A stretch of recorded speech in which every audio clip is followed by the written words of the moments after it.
Carlo Haro, vous êtes maître de conférence en climatologie. Cet ouragan Irma est réellement exceptionnel? Alors, il faut savoir que dans l'Atlantique Nord, grosso modo, entre 1980 et aujourd'hui, c'est-à-dire 2017, en 38 années, il y a eu à peu près 15 ouragans de catégorie 5. Mais attention, celui-là fait partie vraiment des 3 premiers, des 3 plus intenses. Auparavant, il y avait eu Gilbert, Wilma, et celui-là fait partie du top 3, effectivement. Et donc, en plus, pour les Antilles, c'est vraiment l'ouragan le plus intense depuis qu'on a réellement des données sur la zone. Et qu'est-ce qu'il explique alors qui se différencie par rapport aux autres Alors pourquoi il faut une conjonction de phénomènes pour qu'un ouragan atteigne une intensité aussi forte. Évidemment, il faut que la température de la mer soit élevée. C'est vrai, elle a été un petit peu plus élevée que d'habitude. Habituellement, dans la région, on est plutôt à 28,5, 28,7, on était à 29,3 sur une grande épaisseur, donc il y avait de l'énergie. Mais en plus, ça n'est pas qu'une question de thermique. Il y avait aussi des conditions favorables dans la troposphère. Autrement dit, les vents en altitude étaient favorables. Ce qui n'arrive pas toujours pour qu'un phénomène atteigne presque ce qu'on appelle son intensité maximale potentielle. Il faut que les conditions soient quasiment parfaites. Et donc, ça explique pourquoi ce genre de phénomène est si rare. Et pourquoi cette taille, grand comme la France ou le Texas? Alors, il faut faire attention à une chose. C'est en infrarouge qu'il était aussi grand. Autrement dit, quand on prend les cirrus, mais attention, les cirrus ne sont pas des nuages pluviogènes. En fait, le phénomène avec les vents violents et les précipitations était concentré dans un rayon de 150-200 km. Donc il faut se méfier des images qu'on voit par satellite, visuel, on voit l'immense... En fait, les cirrus, c'est l'air qui est expulsé loin en altitude à 12-15 km, et du coup, un cirrus vous passe sur la tête, c'est des cristaux de glace en suspension, il ne pleut pas. D'accord ? Il faut surtout faire attention au mur de l'œil. Lui, il fait 15 km, 20 km de large. Si on passe à plus de 50 km et qu'on évite le mur de l'œil, grosso modo, le gros des dégâts est divisé par 3-4. Et l'œil du cyclone, catégorie 5, c'est forcément des vents, c'est 300-350 km/h. Alors, la catégorie 5 commence à partir du moment où on dépasse les 250 km/h. En moyenne, ça veut dire qu'il y a des rafales qui soufflent à 20-25% supplémentaires, autrement dit à 300 km/h. 300 km/h, c'est des rafales sur quelques secondes. Celui-là avait des vents moyens de 295 km/h. Faites 20% de mieux et vous avez des rafales autour de 360. Là, l'ouragan Irma a été rétrogradé. Il est en train de remonter sur les côtes américaines. Il a été rétrogradé aux catégorie 3. Ça veut dire quoi concrètement? Ça reste très très dangereux, on est d'accord? Évidemment, ça reste dangereux, mais en potentiel de pression sur les bâtiments, il a nettement diminué. Autrement dit, pour vous donner un ordre d'idée, c'est un peu technique ce que je dis, mais la force du vent est proportionnelle au carré de la vitesse. Ça veut dire, par exemple, un ouragan comme Harvey à catégorie 4 avait des vents de 215 km/h. Irma, en fait, exerçait avec ses vents une pression 2 fois plus importante que Harvey. C'est donc 215, le rapport de 215 et 295 est plus fort que l'arithmétique normale. C'est 2 fois. Boris Veliatchev, vous qui êtes architecte, qu'est-ce qu'on peut faire contre ça? On peut bâtir pour supporter des vents pratiquement supérieurs à 300 km/h? Oui, bien sûr, on peut bâtir... Parce que, pardon, mais on a vu à Saint-Barth, où il y a un tourisme 5 étoiles, même les hôtels n'ont pas tenu. Oui, bon, après ça dépend, comme ça vient d'être dit, ça dépend de l'intensité de l'ouragan. Quand on passe des catégories 5, comme ça a été dit, il faut savoir, bon, ça aussi c'est un peu technique, ça croît avec le carré de la vitesse, l'énergie, donc on peut arriver à des pressions de l'ordre de 600 kg au centimètre carré. Il n'y a pas grand-chose qui résiste à ce genre de choses. Alors on peut faire... On ne va pas bâtir des bunkers. Ah oui, on va pas mettre des bunkers partout. Par contre, on peut concevoir une architecture qui, même subissant quelques dommages, permet de protéger les gens qui sont dedans. Ça, on sait faire. Et à partir du moment où certaines règles sont bien respectées, et surtout toute une organisation au niveau de la prévention, et que les gens sont... qu'il y a une mémoire du risque aussi qui est gardée, que les gens sont prévenus, que les gens savent comment agir en cas d'alerte, parce que l'alerte, la chance avec les phénomènes atmosphériques, c'est que l'alerte est donnée plusieurs jours à l'avance. Donc on est déjà prévenu, c'est pas comme les séismes par exemple, où quand ça intervient, là on peut rien faire. Donc les gens ont le temps quand même de se préparer. Et il y a certaines règles, vous l'avez vu à la télévision, d'ailleurs ça a été montré, où les gens vissent des panneaux sur leurs fenêtres, ils mettent du scotch, des choses comme ça. Et là ils étaient préparés à Saint-Martin? Alors, dans les Antilles, il faut savoir qu'il y a quand même une certaine mémoire du risque, puisqu'il y a quand même un gros cyclone pour être... Il y a 20 ans. Oui, vous me rectifiez, mais enfin, c'est de l'ordre de 20 ans. Gros cyclone qui passe sur une île en particulier. Il y a il doit y avoir une cinquantaine de cyclones qui passent par an, mais ils ne passent pas forcément sur les îles. Mais des cyclones qui passent sur une île particulière, c'est à peu près tous les 20 ans. Enfin, c'est une moyenne. Donc, il n'y a pas une génération qui n'a pas vécu ça. Donc les gens sont plus ou moins préparés. À l'inverse, par exemple, les séismes, moi quand j'étais en 89, suite au cyclone Hugo, je me suis occupé de cette reconstruction. Oui. Non, allez-y, on Juste va se concentrer sur le... Pour finir le nom sur le là-dessus, cyclone. non, mais c'est juste pour dire que pour parler de la mémoire du risque.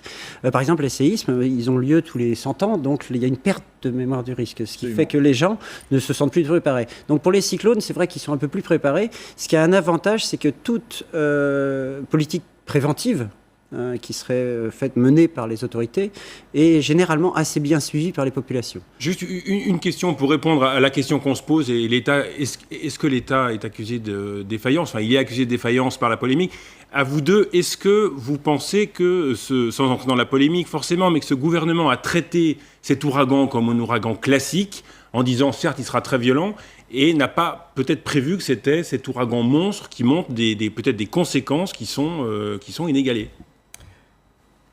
Bon, déjà, il faut bien se rendre compte d'une chose, c'est que le Hurricane Center fait des prévisions sur l'Atlantique Nord, sachant aussi que Météo France, bien évidemment, intervient dans la région. Mais Hurricane Center, les Américains. Voilà, exactement. Sont les meilleurs. C'est pas qu'ils ont les meilleurs, mais c'est surtout qu'ils ont des moyens considérables. Voilà. Il faut savoir que dans cet ouragan-là, simultanément, il y avait quasiment 2 avions toutes les 6 heures. Autrement dit, qui relèvent les pressions, qui envoient des drop sondes, qui testent toute l'atmosphère de 15 km jusqu'à la surface. Et donc, ils ont déployé un dispositif important. Parce que ce sont les avions, on va en parler, mais qui vont rechercher les la force avions, des cyclones. On va les voir, d'ailleurs. Mais malgré ça, on n'arrive pas à recueillir les données suffisamment de manière précise pour être capable de prévoir l'intensification d'un phénomène. Par exemple, 72 heures avant le passage sur la région Saint-Barthélemy, il était de catégorie 3 et on prévoyait un cyclone de catégorie 4. D'accord. En réalité, c'est un programme de recherche que les Américains ont mis en place. Au gouvernement, sans le vouloir, c'est de dire on ne pouvait pas prévoir. Les météorologues n'arrivent pas à prévoir, qu'ils soient américains, philippins, français ou ailleurs, n'arrivent pas à prévoir l'intensification.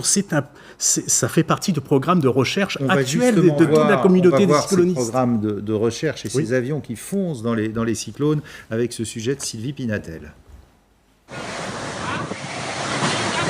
Cette vidéo a été prise quand Irma a frappé l'île de Saint-Martin il y a 3 jours. Les vents ont soufflé entre 250 et 300 km/h. Mais pour se rendre compte de la puissance d'un ouragan de force 5, observez cette voiture. Irma la retourne en quelques secondes. Pour mesurer précisément la pression et la vitesse exacte du vent à l'intérieur d'un ouragan, et déterminer ainsi sa trajectoire et son évolution, des pilotes d'exception appartenant notamment à l'Agence américaine d'observation océanique et atmosphérique affrontent ces monstres dans des avions bardés de capteurs. Ces chasseurs d'ouragans effectuent ainsi des missions que même les satellites sont incapables de faire, comme ici, au cœur de l'ouragan Matthew, qui avait frappé Cuba et Haïti l'an dernier. Ces vols peuvent durer 10 heures, mais ils offrent à ces pilotes une vision d'exception quand ils atteignent l'œil du cyclone. Avant Irma, il y a déjà eu par le passé une dizaine d'ouragans de classe 5. Ce météorologiste de Weather Channel explique dans cette vidéo les dégâts que peuvent causer un ouragan à chacune de ces 5 catégories. À partir du niveau 3, les fenêtres et les portes explosent sous la pression. En 4, les vents qui dépassent les 211 km/h arrachent les toits des maisons. En 5, au-delà des 250 km/h, plus grand-chose ne résiste. Et sur les côtes, le niveau de la mer s'élève, comme aspiré, et submerge les rivages. Irma a eu des rafales mesurées à 360 km/h et au vu des récents phénomènes cycloniques, il a été suggéré la création d'une catégorie 6. Alors Emmanuel Macron a parlé assez rapidement d'ailleurs du réchauffement climatique, de cette problématique. Il s'est adressé en quelque sorte aux climato-sceptiques et peut-être même à Donald Trump indirectement. Est-ce qu'il y a un lien ou c'est trop tôt pour le dire ? Voilà. Alors, en climatologie, quand on fait des études, évidemment, on aime bien avoir des données sur le long terme. Ça satisfait jamais les journalistes, évidemment, et monsieur tout le monde, parce qu'on aime avoir une réponse claire et simple. Le problème, on ne peut pas dire oui ou non pour l'instant. Tout ce qu'on sait, par exemple, c'est que Des phénomènes de cette intensité-là, grosso modo, entre 1980 et aujourd'hui, il y en a eu à peu près une vingtaine sur le globe, avec des réanalyses. Si vous allez consulter les archives, vous en trouverez beaucoup moins parce qu'il y a des programmes de réanalyse des images satellitaires pour estimer l'intensité. On peut l'estimer à partir des avions, évidemment c'est plus précis à partir des drop-sondes, mais à partir de l'imagerie, on obtient aussi des estimations de vent. Il y en a à peu près une vingtaine. Dans le Pacifique Ouest, c'est là où on en a le plus, dans la zone des Philippines, au large.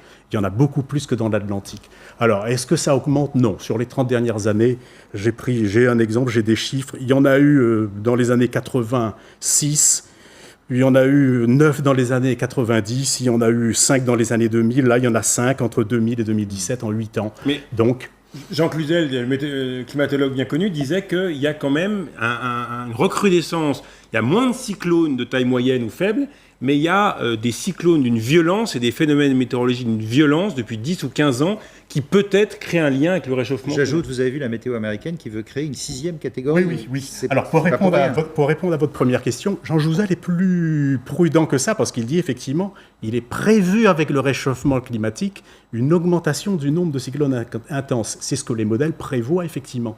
Mais à l'heure actuelle, sur les phénomènes les plus puissants, il n'y a pas de nombre plus élevé. Mais alors, attention. On doit se préparer, du coup. Oui, bien sûr. On doit se préparer ça ne veut pas dire que pour autant que je alors. suis climato-sceptique. Ouais. Évidemment qu'il y a un réchauffement climatique qui entraîne une élévation de ce nombre, qui entraînera probablement un nombre plus important. Mais il faut bien faire attention à quelque chose aussi quand on fait des études de climatologie. Plus vous allongez votre série, même pour un climat stable, ce n'est pas le cas à l'heure actuelle, plus vous avez le risque de tomber sur un phénomène record finalement. Donc même le statisticien de base le sait. Donc il faut faire très attention, ce n'est pas le dernier qui est le plus intense, qui est forcément lié au réchauffement climatique. Aurore Berger, Emmanuel Macron sera donc sur place mardi. Est-ce qu'il ne va pas y aussi avoir un gros travail et peut-être des annonces pour rebâtir un peu plus loin des côtes? On a vu qu'à Saint-Martin, par exemple, il y avait beaucoup de bidonvilles aussi, des toits en tôle, des logements précaires. Est-ce qu'il n'y a pas tout un travail de réflexion à faire? De toute façon, là, en effet, c'est la reconstruction qui va commencer, qui a déjà, de manière précaire, j'allais dire, commencé à partir du moment où la menace, notamment la menace José, a été écartée. Il faut reloger au plus vite les gens, là. Il y a l'urgence du relogement et il y a ensuite le fait de construire et en effet de se préparer. Vous parliez de mémoire du risque. Bien là, l'idée, évidemment, c'est de permettre que de cette crise majeure, on puisse mieux se préparer à des crises potentielles qui risqueraient d'arriver, à la fois sur la prévention évidemment à mener et aussi sur la manière avec laquelle on va pouvoir rebâtir à Saint-Martin et à Saint-Barthélemy. Rebâtir et peut-être repenser aussi l'organisation de ces îles, et notamment de Saint-Martin, parce que Saint-Martin, c'est une île, il faut le dire, il y a une partie avec des villas, du tourisme riche, et puis il y a une partie de gens extrêmement pauvres, des gens qui peuvent venir d'Haïti, qui peuvent venir de Cuba, des migrants. Il y a une réflexion sur l'outre-mer peut-être à mener plus fortement que ce qui était prévu, non ? Alors, la question des outre-mer, parce qu'il y a plusieurs typologies, j'allais dire, au sein de nos outre-mer. Il ne faut pas la poser juste à la faveur ou à la défaveur de la crise qu'on est en train de vivre, évidemment. C'est la non, question, mais cette crise impose de se la poser. Cette crise, par exemple, elle impose de la poser, mais il ne faut pas mélanger tous les sujets. Non, mais il n'y a qu'une sous-préfecture. Aurore Berger. Non, mais ça explique. S'il y a des pillages, c'est parce qu'il y a de très fortes inégalités sur l'île. Oui, enfin, moi, je ne peux pas vous dire aujourd'hui qui sont les pilleurs, comment ils se sont produits, non, mais si c'est lié à tel ou tel... Non, mais en revanche, il y a 37 000 habitants, 9 homicides par an. En revanche, il y a de très fortes inégalités sur l'île, Aurore Berger. Bien sûr. Il y a des populations très pauvres. Donc ça implique peut-être une réflexion sur l'outre-mer. Et par exemple, il n'y a qu'une sous-préfecture. Est-ce que, par exemple, un préfet ne serait pas, sur l'île ou les deux îles, peut-être une réflexion à mener pour... je dirais, plus d'État. C'est ce que demandent beaucoup d'élus, plus d'État. C'est une réflexion sur la manière avec laquelle les services de l'État sont organisés au sein de nos outre-mer. Et encore une fois, il y a des typologies ultramarines qui sont extraordinairement différentes. Vous n'avez pas la même situation en Guadeloupe que celle que vous pouvez avoir à Saint-Martin, à Saint-Barthélemy, avec en plus des explosions de population à certains moments de l'année, vous le savez bien. Donc évidemment, les questions doivent se poser. Ces deux îles se sentent un peu, pour aller vite, ces deux îles se sentent un peu abandonnées. Ce ne sont pas des îles qui sont abandonnées, encore une fois. Elles se sentent, c'est le ressenti.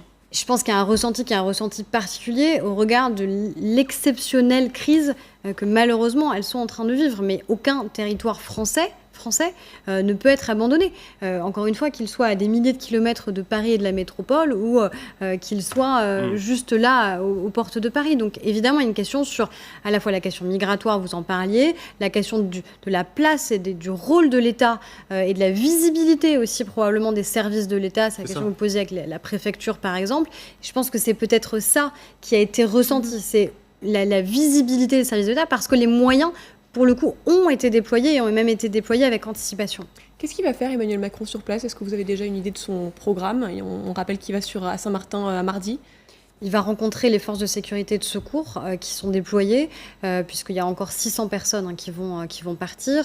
L'Airbus présidentiel, d'ailleurs, va arriver aussi avec un certain nombre d'éléments, de matériel, notamment, qui vont être apportés de manière supplémentaire. Donc, il va d'abord rencontrer, l'Airbus, un A330, je ne sais pas s'il se pose à Saint-Martin. Hein.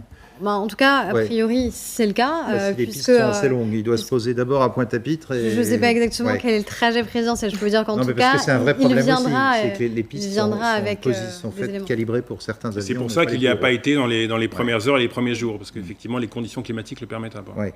Alors, vous avez vu qu'Irma, maintenant, a gagné la Floride, est en train de passer sur la côte ouest de Floride, là où on l'attendait à l'est, ce qui, évidemment, Carl O'Haraud pose aussi le problème de la prévisibilité. Là aussi, on ne pouvait pas prévoir. Oui, surtout qu'il y a 3-4 jours, effectivement, on a fait évacuer la population du côté plutôt est, c'est-à-dire Miami. Certaines personnes sont allées vers l'ouest, vers Tampa, où maintenant se dirige le phénomène. Donc, comme ils ne peuvent plus bouger, certains sont dans une hôtel parce qu'on n'a pas forcément de la famille à Tampa, et qu'en général, quand il y a un ordre d'évacuation, ça ne veut pas dire qu'on va aller à Chicago, parce que c'est quand même loin. On essaye d'aller pas très loin pour revenir si jamais le phénomène, effectivement, ne passe pas exactement dans la zone. Donc, ça veut dire que même le Hurricane Center est confronté. On ne peut pas le critiquer pour des erreurs. De toute façon, on le sait très bien, quand on connaît ces phénomènes, qu'à 3 jours d'échéance, la marge d'erreur est de plus de 200 km. Alors, pendant que vous parlez, on voit ces images en direct qui nous parviennent de la Floride. C'est plus torrentiel, c'est palmier qui plie sous la puissance du vent. On le disait, l'ouragan Irma qui a été rétrogradé en catégorie 3, mais qui reste extrêmement dangereux. On va faire un point sur la situation avec Esther Lefebvre. C'est une spectaculaire illustration de la toute-puissance d'Irma. Sur ces images, un chasseur d'ouragan pourtant chevronné. Au bout de son bras, l'appareil affiche 188 km/h. Nous sommes à l'extrême sud de la Floride. Par endroits, terre et mer semblent avoir fusionné. Car les Keys, c'est un archipel d'1 millier d'îles et îlots qui ne dépassent pas les 1 mètre au-dessus de la mer, donc extrêmement vulnérable. Plus au nord, Miami est déjà une ville fantôme depuis plusieurs heures. Dans les rues désertes, tout semble être sur le point de vaciller ou disparaître sous les eaux. Alors les rares habitants se terrent chez eux, dans ce quartier depuis leurs fenêtres. Ils viennent même d'assister à l'effondrement d'une grue sur un immeuble en construction.